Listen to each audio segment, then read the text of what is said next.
इस खबर के प्रायोजक है परिवर्तन कंसल्टेंसी सर्विसेज। क्या आपका बच्चा भी है पढ़ाई में कमजोर? तो इस त्योहार आपके बच्चे को दीजिए मिड ब्रेन एक्टिवेशन कोर्स का तोहफा। बनाए अपने बच्चे को जीनियस।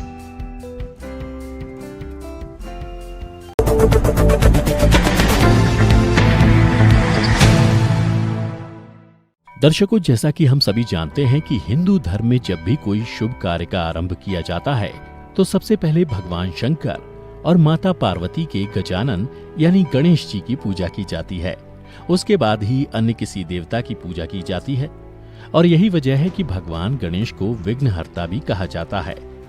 दोस्तों, हम सभी जो अभी गणेश जी का गजानन स्वरूप देखते हैं उससे जुड़ी कथा के बारे में तो सभी जानते हैं कि गणपति का सर उनके धड़ से अलग हो गया था, जिसके बाद हाथी के बच्चे का सर काटकर उनके धड़ से जोड़ा गया।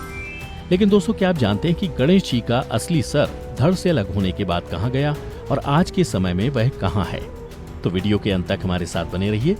शिव पुराण में वर्णित कथा के अनुसार भगवान श्री गणेश जी का जन्म माता पार्वती के मैल से हुआ था। ऐसा माना जाता है कि माता पार्वती ने सबसे पहले अपने शरीर के मैल से एक बालक का पुतला बनाया और फिर उसमें जान डाल दी। परंतु उस समय भगवान शिव कैलाश पर उपस्थित नहीं थे।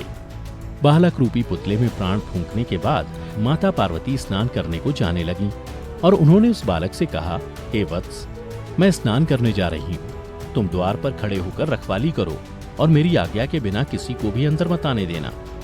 इतना कहकर माता पार्वती स्नानागार में चली गई। उधर कुछ समय बाद भगवान शंकर लौट कर आए और माता पार्वती के भवन में जाने लगे, परंतु बाल गणेश ने भगवान शंकर को अंदर जाने से रोक दिया। यह देख भगवान शिव विस्मित हो गए और उन्होंने उस बालक से पूछा, तुम कौन हो? तब श्री गणेश ने कहा, मैं माता पार्वती का पुत्र गणेश हूँ और उनका आदेश है कि उनकी आज्ञा के बिना मैं किसी को अंदर नहीं जाने दूं।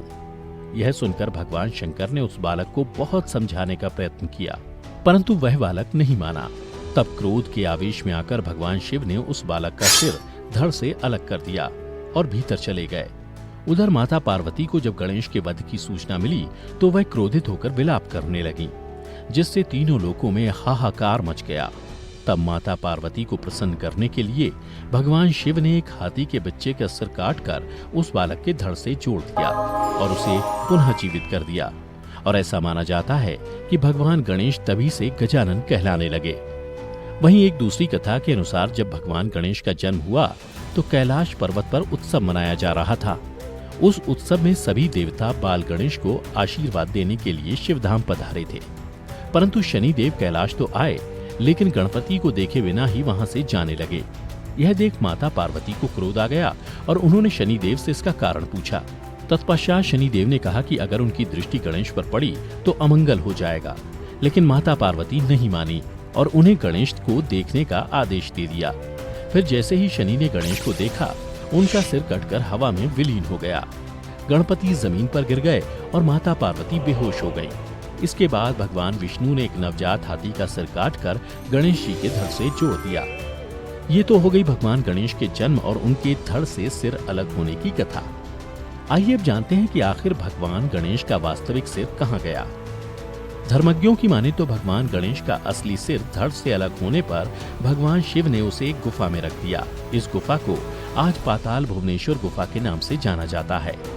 इस गुफा में विराजित गणेश जी की मूर्ति को आदि गणेश कहा जाता है। वर्तमान में यह गुफा उत्तराखंड के पिथौरागढ़ में गंगोली हाट से 14 किलोमीटर दूरी पर स्थित है। मान्यता है कि इस गुफा में रखे गणेश के कटे हुए सिर की रक्षा स्वयं भगवान शिव करते हैं। KMS न्यूज से मनोज देवड़ा की रिपोर्ट।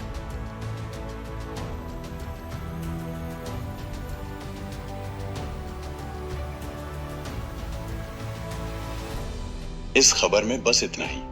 आपको यह खबर कैसी लगी कृपया हमें कमेंट बॉक्स में लिखकर बताएं और अगर आपको हमारा प्रयास पसंद आया तो कृपया लाइक करें और यदि आपने अभी तक हमारे चैनल को सब्सक्राइब नहीं किया है तो कृपया चैनल को सब्सक्राइब करें।